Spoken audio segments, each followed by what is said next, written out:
And ladies and gentlemen, boys and girls, welcome to the Experience Hockey Talk, serious hockey talk for serious hockey fans. The camera is right there now.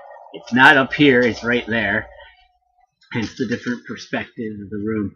I decided to do a few experimental things with the show. As everyone can tell, we're on Facebook Live only. This will be replaying on Twitch after the show. I just got to do a couple things and then load it right up into the program so we can broadcast that on Twitch. So right now, if you're watching on Facebook Live, thanks for watching. We'll be and then if you're watching on Twitch on the replay, thanks for watching as well. But yeah, ladies and gentlemen, this is the Experience Hockey Talk, serious hockey talk for serious hockey fans, and we are going to hop right into it. We're going to start off with November 1st, the Washington Capitals versus the Montreal Canadiens.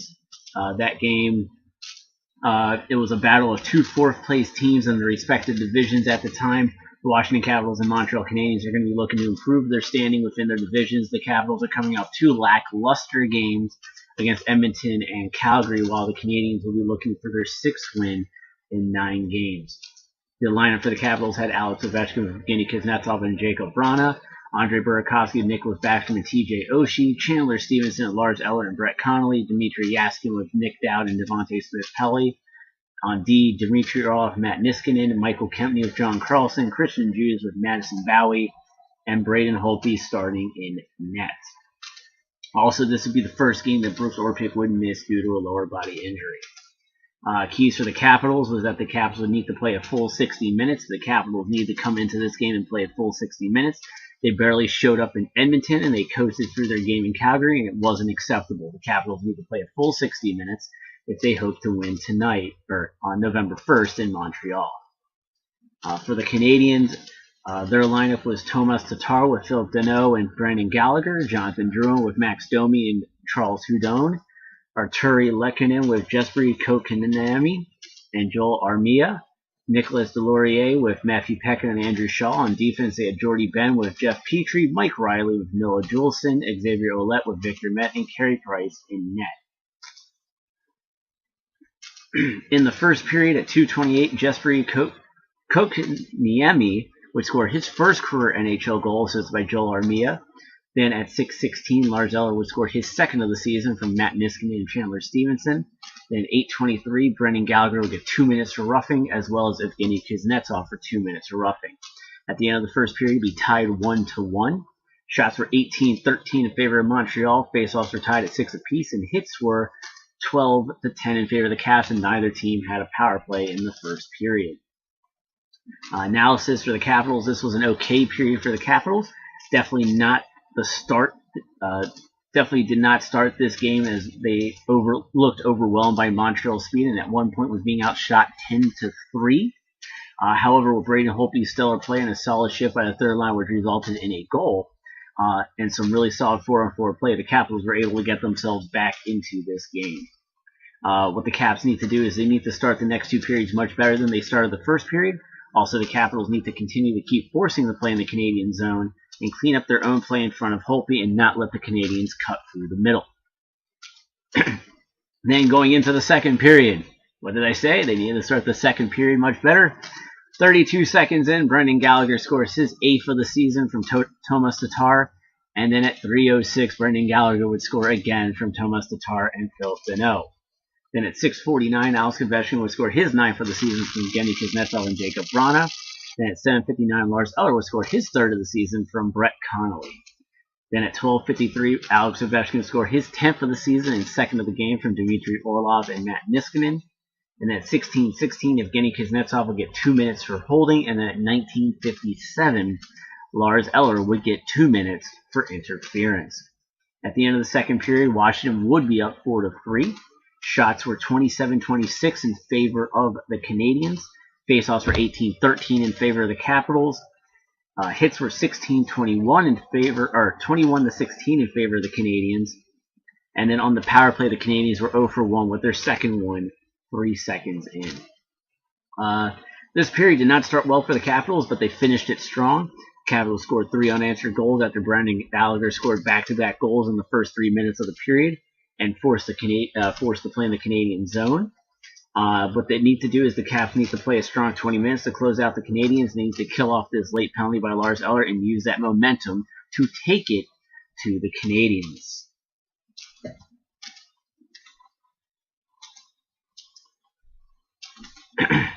Then in the third period, at 13:01, Charles Hudon would get 2 minutes for tripping. And then, I didn't put the time in, but Jesperi Kotkaniemi would score his second of the game, assisted by Arturi Lehkonen and Victor Met. And then in 1938, Max Domi would score his sixth of the season from Mike Riley. And then at 1940, Joel Armia, 2 seconds later, would score his third of the season, assisted by Philip Deneau. All those goals happened in the last 5 minutes. The Canadians would go on to win 6-4. Shots were 44-31 in favor of Montreal. Face-offs were 35-25 in favor of the Capitals. Hits were 32-25 in favor of Montreal, and the power play Caps were 0-1, and Montreal was 0-2. What should have been a win for the Capitals became nothing more but a blown opportunity for them, and all they needed to do was play a full 20 minutes and truly pressure the Canadians in their zone and keep the play there. But instead, this period was dominated by the Canadians, and they were able to take this game from the Capitals in the final 3 minutes of this game, including 2 goals in 2 seconds to seal the deal for the Canadians. One of the biggest bright spots was the play of Braden Holtby, and his stellar play in net kept the game a lot closer than it should have seemed to be. The Capitals were outshot 17-5 in the third period alone. That right there is unacceptable. It should not have been allowed to happen. So next up for the Capitals, they would go on to take on the Dallas Stars, which in that game, which would be the first game of their homestand, the Washington Capitals would begin a 5-game homestand where they look to turn things around and bring more consistency into their game as they host the Dallas Stars. Dallas, on the other hand, will be looking for their third straight victory in that one. For the Dallas Stars, they had Devin Shore with Tyler Seguin and Matthias Janmark, Jamie Benn with Jason Spezza and Valerie Nichushkin, Tyler Pitler with Radek Faska and Blake Camo, Jamel Smith with Jason Dickinson and Brett Ritchie, on D, Essa Lindell with John Klingberg, Mira Heiskanen with Roman Polak, Dylan Hetherington with Julius Honka, and Ben Bishop between the pipes. For the Capitals, they did one minor change, and that was moving Chandler Stevenson down to the fourth line and Dmitry Yaskin to the third. And one of the key things that the Caps need, obviously the 60 minutes thing. Caps need to play full 60 minutes, but their other thing is feed off of the home energy. The Caps are going to want to give their fans something to cheer about, and the fans want to see the Capitals succeed, so the energy in Capital One Arena will be huge for the Capitals and their success against Dallas. However, at 10:51 into the first period, Jason Spezza would score his third of the season, assisted by Jamel Smith. Then at 11:01, Tyler Pitlick would score his second of the season, which would be unassisted, so the Capitals would give up 2 goals in a matter of 10 seconds. Then at 16:46, Blake Camo would be called for 2 minutes for slashing. At the end of the first period, Dallas would be up 2-0. Shots were 11 apiece. Faceoffs were 9-6 in favor of the Caps. Hits were 11-10 in favor of Dallas, and the Capitals were 0-1 on the power play. This period could be viewed one of two ways. It could be viewed as very poor due to their pitiful play in their own zone, or an okay period because when they played in Dallas' zone, they did dominate the play and drew a penalty. However, the fact that they had 11 giveaways to Dallas' 4 is very concerning. The Capitals need to clean up the play in their own zone and fast. They cannot play in their own zone with the recklessness that they have been. They need to slow the play down and make smarter plays. If the Stars really force the issue, then the Capitals need to protect the puck better to prevent any takeaways. Then going into the second period, 38 seconds in, Nicholas Bastian scored his third of the season, assisted by Andrei Burakovsky and Michael Kempney. Then at 3:11, Braden Holtby served by Chandler Stevenson to get 2 minutes for high sticking. Then at 6:44, TJ Oshie would get 2 minutes for tripping. Then at 10:36, Jamie Benn would score his 6th of the season from Jason Stetzer and Valerie Chuskin. Then at 12:31, Brett Connolly would score his 2nd of the season for Dmitry Yaskin. Then at 18:41, Jason Dickinson would get 2 minutes for interference. Dallas would be up 3-2. Shots were 24-20 in favor of the Capitals. Faceoffs were 18-17 in favor of the Capitals. Hits were 18-15 in favor of the Caps. Dallas was 0-2 on the power play, and the Caps were 0-1 with their second one in progress. This was a better period for the Capitals. I saw them strike quickly 38 seconds into the period. However, another bad play in their own zone allowed Dallas to get their 2-goal lead back. A good response by the Capitals would allow them to get another one on the board and be down by only 1 going into the third. Side note, I wanted to bring this up. Both Madison Bowey and Dmitry Yaskin have both looked very good so far in this game and has been worthy of the extra playing time that they've received so far. I wanted to put that out there. The Capitals need to utilize their power plays better and continue to move their feet and create chaos for the Stars in their own zone. Also, the Capitals need to continue playing better in their own zone. Then, third period at 6:39, Roman Polak would get 2 minutes for interference. And at 7:57 on the power play, Evgeny Kuznetsov would score his 6th of the season from TJ Oshie and Nicholas Backstrom. The game would end up with a tie of 3-3 at the end of 3. Shots were 31-30 in favor of the Caps. Faceoffs were 30-25 in favor of the Caps. Hits were 23-19 in favor of the Capitals. Dallas was 0-2, and the Capitals were 1-3 on the power play. In overtime, 59 seconds in, Tyler Seguin would be granted a penalty shot, which Braden Holtby would make the save on. Then at 3:17, Jason Dickinson would score his 3rd of the season to win the game for the Dallas Stars, 4-3. Shots were 32 in favor of Dallas, which means Dallas outshot the Capitals 6-1 in overtime alone. Faceoffs were 31-27 in favor of the Capitals. Hits were 25-19 in favor of the Capitals. And on the power play, Dallas was 0-2, and the Capitals were 1-3. This was a tough game for the Capitals. The second half of the game was definitely better for them, but overall it was not very good. In overtime alone, they were dominated by the Stars, and that is why they won, and the Capitals lost. The Capitals need to clean up the play in their own zone and help out Braden Holtby, as they've been putting him and Phoenix Copley in tough situations so far this season.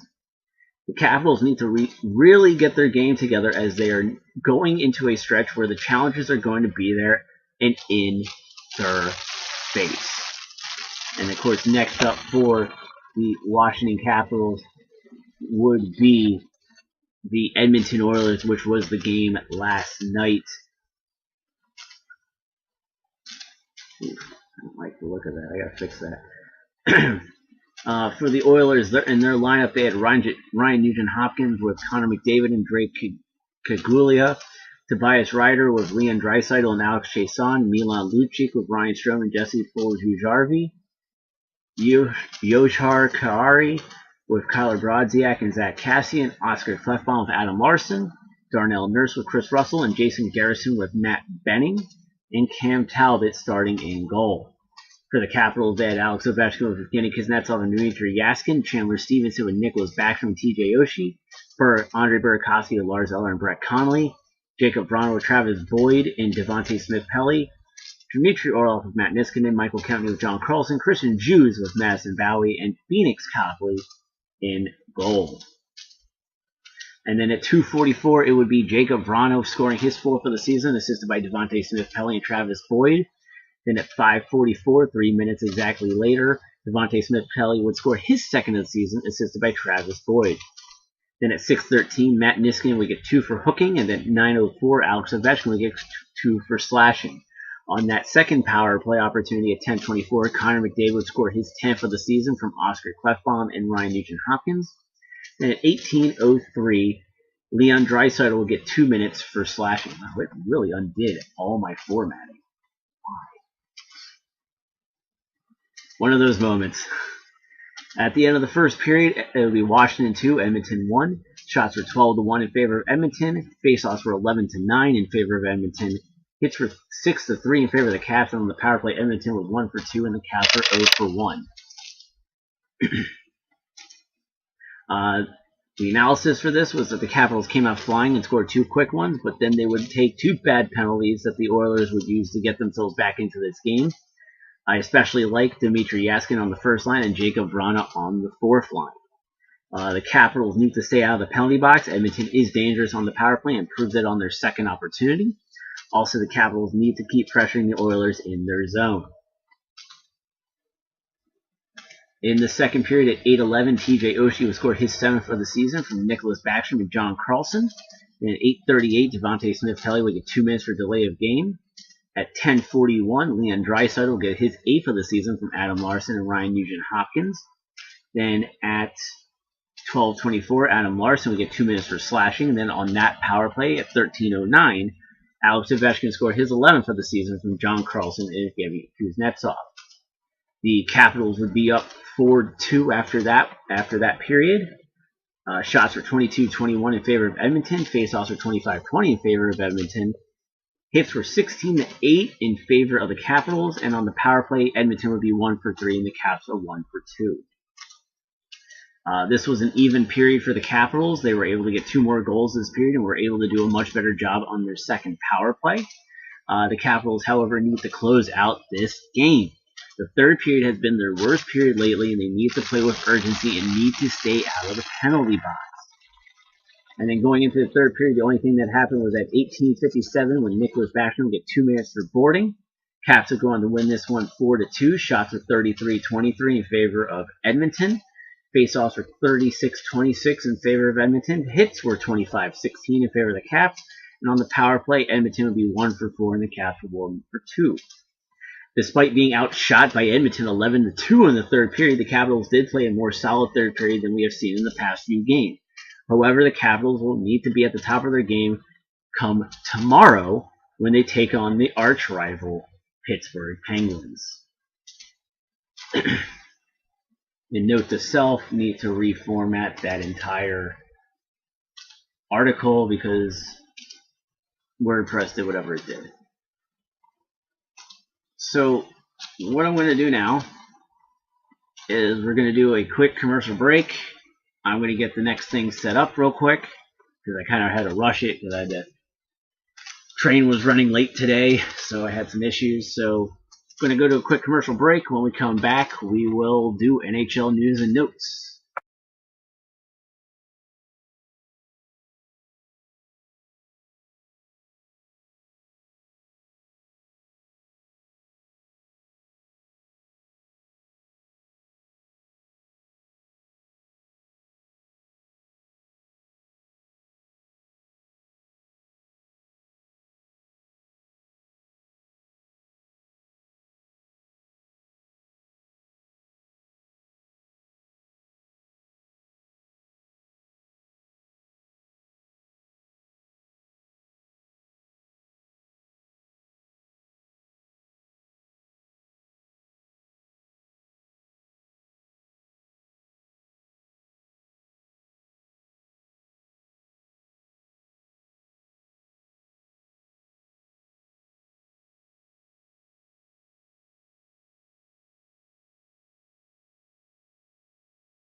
And we are back here on the Experience Hockey Talk, Serious Hockey Talk for serious hockey fans.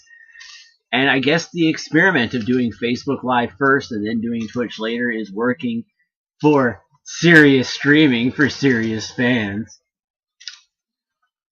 Yeah, I'm aware of the shot that was taken on Sunday and the other shots that were taken on Sunday. Grow up, people. So let's get right into it. Serious Hockey Talk for serious hockey fans. We got NHL News and Notes. Let's see here. So on November 2nd, we only had one game taking place.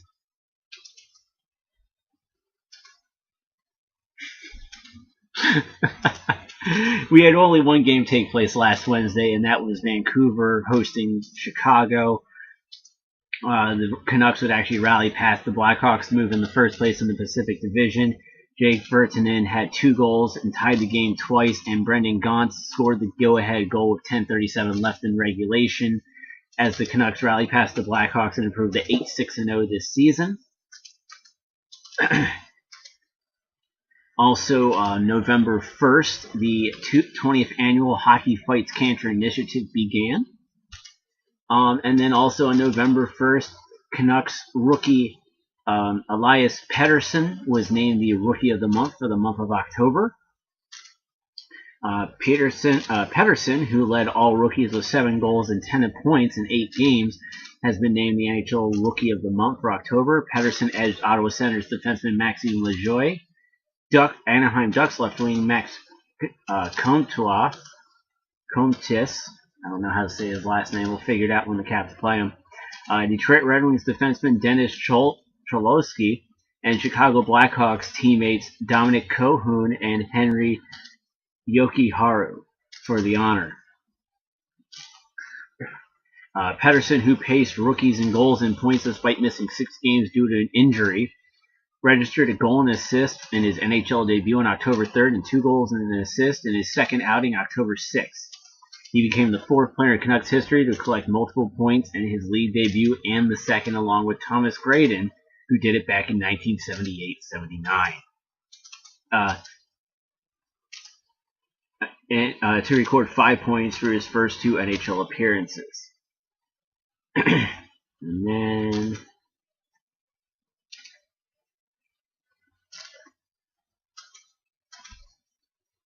okay. And then next up, you had your 3 stars for the month of October, starting with your 3rd star, Patrick Kane, right winger for the Chicago Blackhawks. Kane shared the league lead with 11 goals and placed 4th overall with 18 points and 12 outings to power the Blackhawks to a 6-4-3 first month of the season. He also found the score sheet in all but one game. Second star was Evgeny Malkin, center for the Pittsburgh Penguins. Malkin led the NHL 1.90 points per game, totaling 6 goals, 13 assists, and 19 points in 10 outings to guide the Penguins to a 6-2-2 October and into first place in the Metropolitan Division. He also found the score sheet in all but one of his games as well. And then the first star is Mikko Rantanen, right winger of the Colorado Avalanche. Rantanen paced the NHL with 16 assists and 21 points in 12 games to propel the Avalanche to a 7-3-2 opening month. He collected at least 1 point in all but one of his October appearances, including 9 straight to begin the season. So there's like a theme there, you know. They the top guys, they scored in got a point in every game except for one.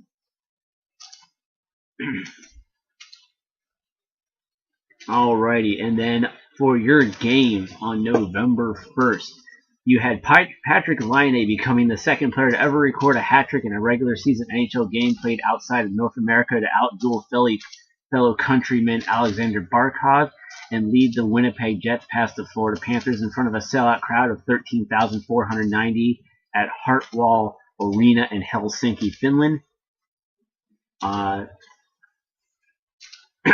Entering the game with 3 goals in 12 games this season, Laine scored 2 tie-breaking goals before completing his 5th career hat-trick into the empty net. The 20-year-old Tampere, Finland native already shares 5th in career hat-tricks among Finnish forward players behind Olli Jokinen, Thomas Sandstrom, Teemu Selanne, and Jari Kurri.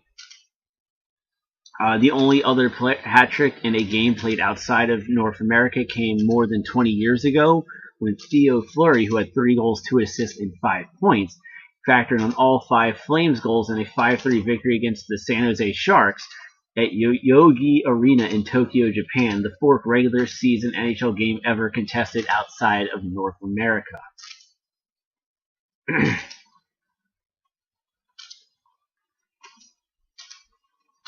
Jesperi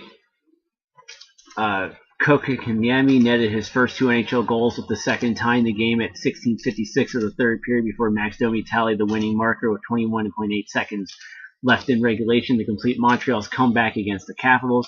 Jaromir scored into an empty net 2 seconds after Domi's goal, establishing an NHL record for fastest 2 goals by one team. We'll leave it there.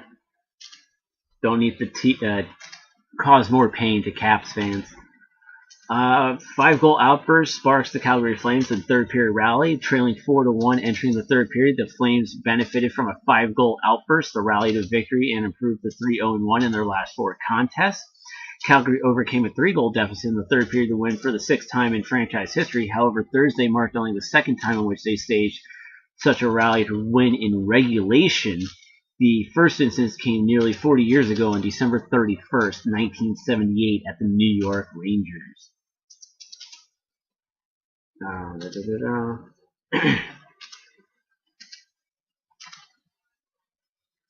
And then for the Hockey Fights Cancer calendar, the Boston Bruins did their night on October 25th.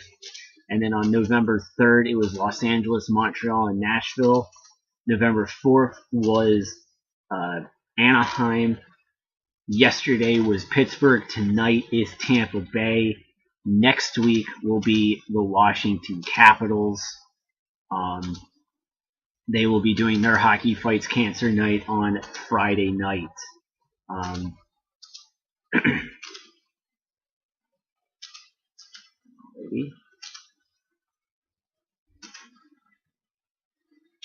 That's trash.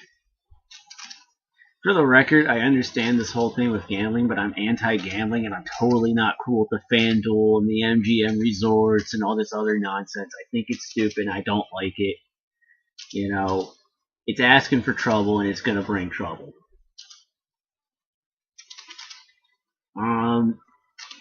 Elias Pettersson had 2 goals, 3 assists for 5 points. Scored one of the game's 6 tying goals with 35.9 seconds remaining in regulation, and insisted on the overtime winner by Derek Pouliot to lead the Canucks to their 3rd straight win. Vancouver, who scored 7 goals in a game for the first time since December 22nd, 2014, which was against Arizona, improved to 9-6-0 this season and reclaimed first place in the Pacific Division standings. Pettersson registered a career-high 5 points to set a franchise record for most in a regular season game by a rookie, eclipsing the previous mark of 4 last achieved by teammate Brock Besser on December 28, 2017, when he did a goal and 3 assists for 4 points versus Chicago. He became the first rookie on any NHL club to record 5 points in a game since Islanders teammates Matthew Barzal and Ryan Pollock each did so in 2017-18. Pettersson, at 19 years old and 355 days old, became the youngest player in franchise history to record at least 5 points in a regular season game, eclipsing the previous mark set by Trevor Linden, who was 20 years and 253 days old on December 20th, 1990, which he had 6 points with 3 goals and 3 assists versus Edmonton. Only 17 different players in NHL history have collected at least 5 points in a game at younger age, most recently achieved by Connor McDavid at 19 years and 29 days old on February 11, 2016, when he had 5 points versus Toronto.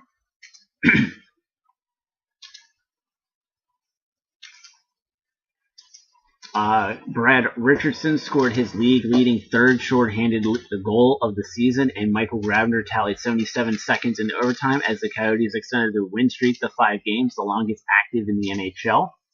Arizona earned at least 5 consecutive wins in regular season for the first time since registering an equal amount back in from October 26 to November 5, 2013. The Coyotes Jets franchise record for longest win streak is 9 games, a mark set by Winnipeg from March 8th to 27th, 1985, and matched by Phoenix from March 4th to 21st, 2010.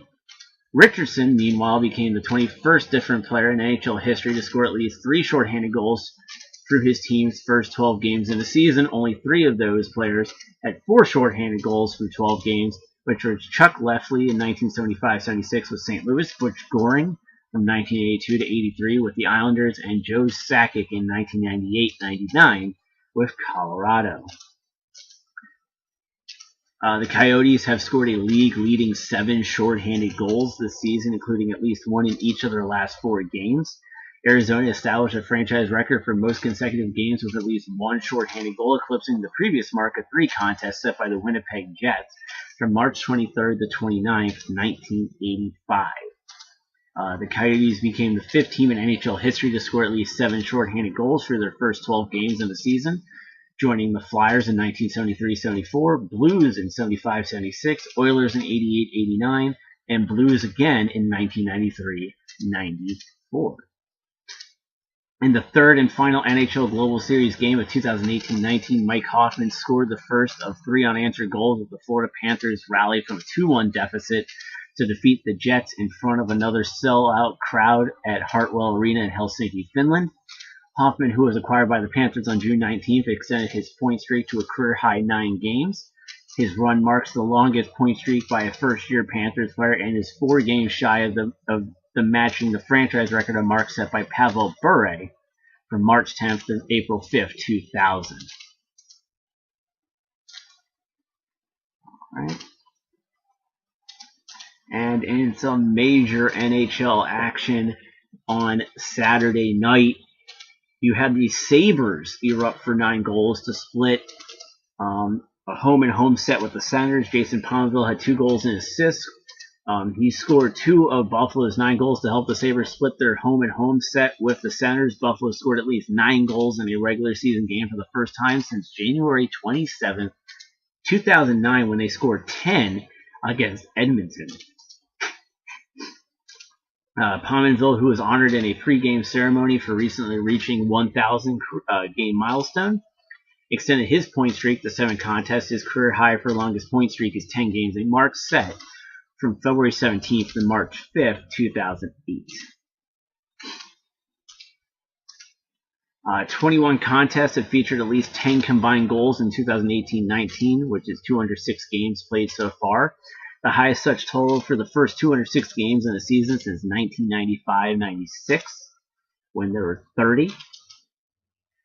There have been 7 instances of a team scoring at least 8 goals in a game in 2018-19, the highest such total through the first 206 contests of a season since 2006-2007, when it happened 7 times.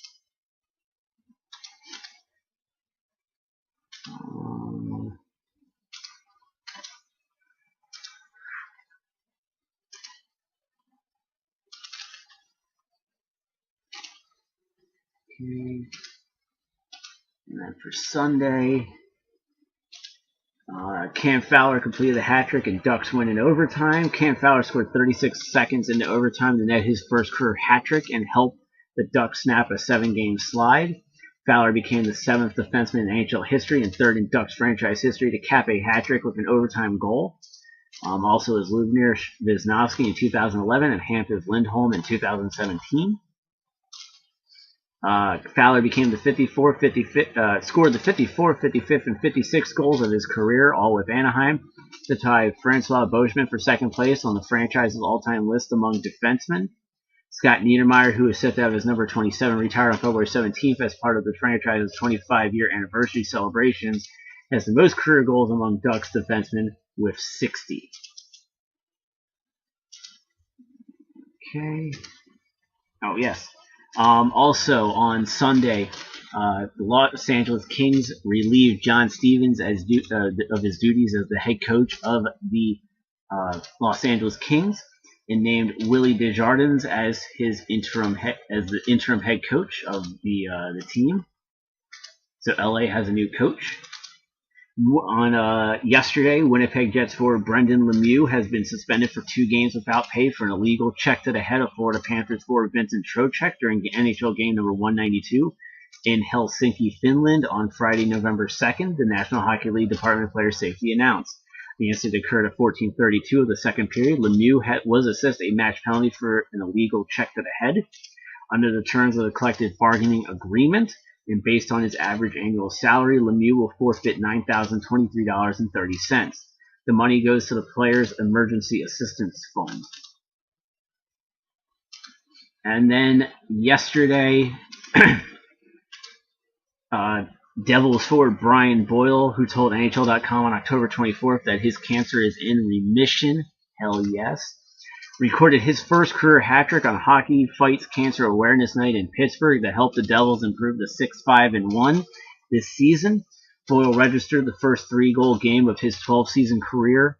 Only 23 players in NHL history have notched their first career hat trick after skating in 700 NHL games, including 4 others since the start of the 2011-12 season.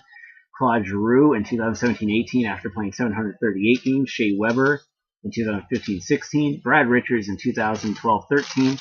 And Shane Doan in 2011-12. Which he did his after playing 1,161 games. His wife, Boyle's wife, Lauren, was named the NHL Hockey Fights Cancer Ambassador for 2018-19 on November 1st. And to quote Brian Boyle, I love these nights, I really do, just the initiative and seeing the survivors on the ice. Sometimes you feel kind of alone and quiet at times during the cancer fight. It's difficult. So definitely huge thumbs up to Brian Boyle. Good to hear that the cancer's in remission. And what a night for him on a Hockey Fights Cancer Awareness Night. Gets the hat trick. Couldn't write it any better than that. Capitals forward Alex Ovechkin and Bruins forward Brad Marchand each scored key goals in their team's victory to climb NHL all-time list. Ovechkin, who has led the league in power play goals in NHL record 6 seasons, scored his 5th power play goal of 2018-19, the 234th of his career, to move into a tie with Marcel Dion for 8th on the NHL's all-time list. Since his debut in 2005-06, Ovechkin has scored 99 more power play goals than the next closest player, with Thomas Vanek and Evgeny Malkin following him on the list with 135 power play markers over that span. Marchand netted his 13th career overtime goal to boost the Bruins to 8-4-2 this season. In doing so, he built on his franchise record for most overtime goals and moved into a 5-way tie for 10th place in NHL history. Alex Ovechkin with 22, Sidney Crosby with 14, and Ilya Kovalchuk with 14 are the only active NHL players with more career overtime goals. Claude Giroux, who tied Chris Therien for 4th on the Flyers' all-time games played list at 753, recorded 2 goals and an assist for 3 points on Monday to propel the Flyers to a 7-7-1 this season. Giroux registered 3 or more points in a game for the 49th time in his career, a number accomplished by just 8 other players in Flyers history.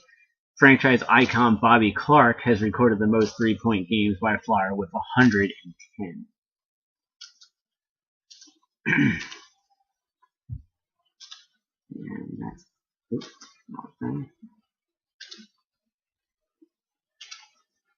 so yeah, that is the news and notes there.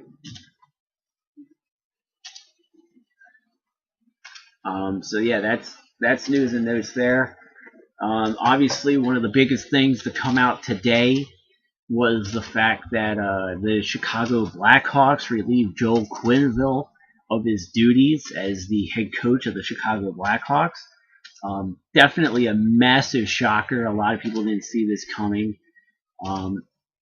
He does have 1 more year left in his contract after the season, so it'll be interesting to see where he could go. Obviously, a lot of people are saying that he could be going back to St. Louis because of the comments Mike Yeo has made about how his job should be looked at. So yeah, it's very interesting. But one of the things that we're going to talk about real quick here is something that, I put an article out this afternoon called "The Meaning of Being a Team." And here's the thing. Hockey is the ultimate team sport. Everyone has to be on the same page. The emblem on your chest is what you play for, not for the name on the back, to quote Herb Brooks. And as we all learned late last night, members of the Ottawa Senators were filmed by an Uber driver while in Arizona during their road trip. In the video, you can see the players talking and joking about the coaching staff and the meetings that take place for the team. 2 points I want to put out here real quick is this. Number 1, all Uber and Lyft drivers have cameras in their cars. It's for their protection. And if something does happen, they could submit it to corporate and say, hey, this is what happened on this ride. I need you to review it. So it's actually there for their protection. But at the same time, this specific Uber driver did in fact invade their privacy by releasing the video. So that Uber driver should be fired for that, but a message should be sent out.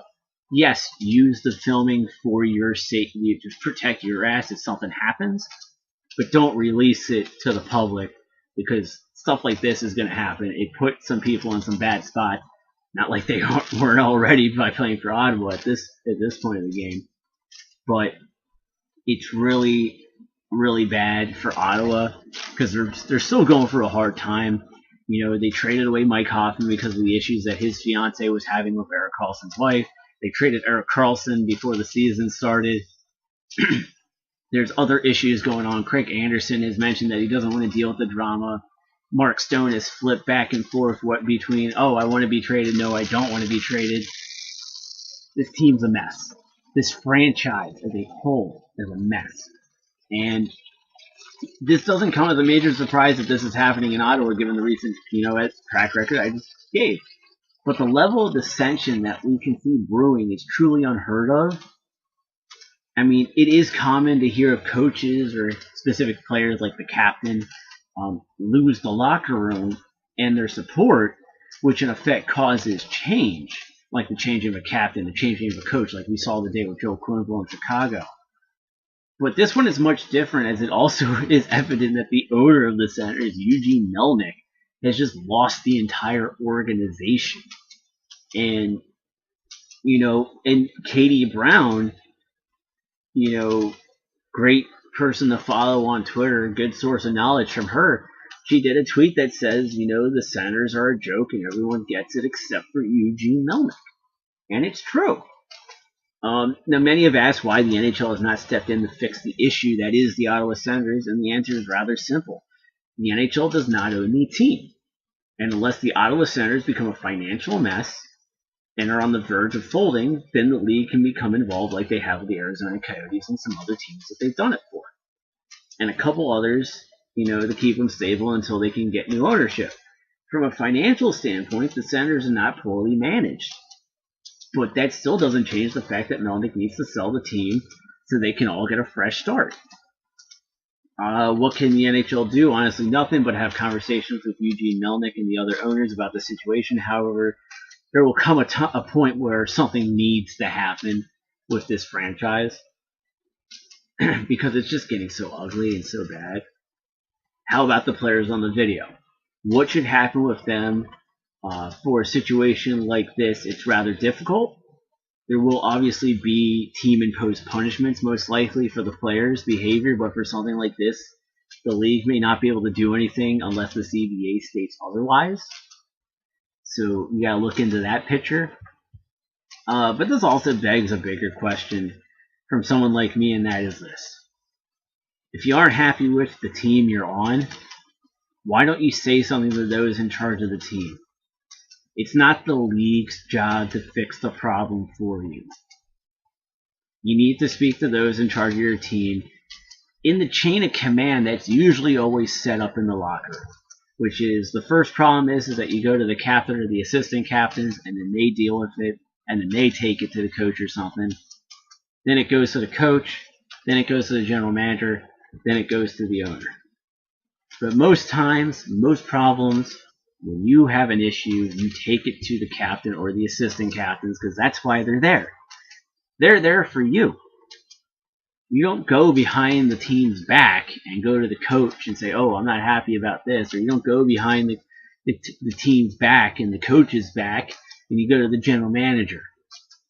It's a cowardice thing. And despite what people think, they will talk to you and listen to your grievances and do what they can to help fix the issue for you. But doing it behind those people's backs is not the way to do it. And, and that's something that this video really displayed, is that these guys are talking about it. Yeah, they're joking around. They didn't think they're being filmed, but they're talking about it behind a guy's back instead of actually taking it to them and saying, hey, we have an issue with this. We want it fixed. And it's a problem. And it's just like, you can also say the same thing in rec. Talk to your captain. Your captain's going to listen to you. It's just that simple. going to the league commissioner is a really cowardly thing to do. You got a problem with something, you should just step up and say it. Because that's how it works in real life. If somebody doesn't like you come up and say it.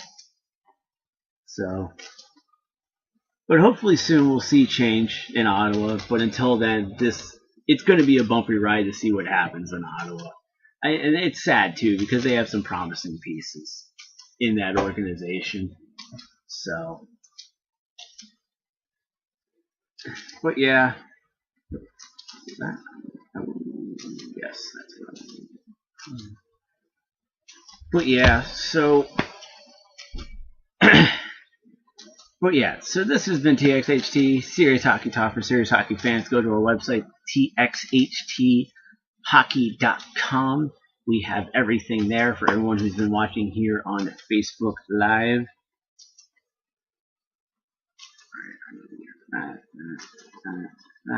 That's.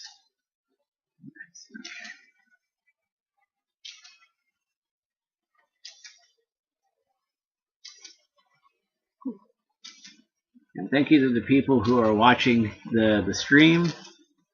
And thank you for liking the page. I was about to say that. You're watching on Facebook Live or you're watching this replay on Twitch.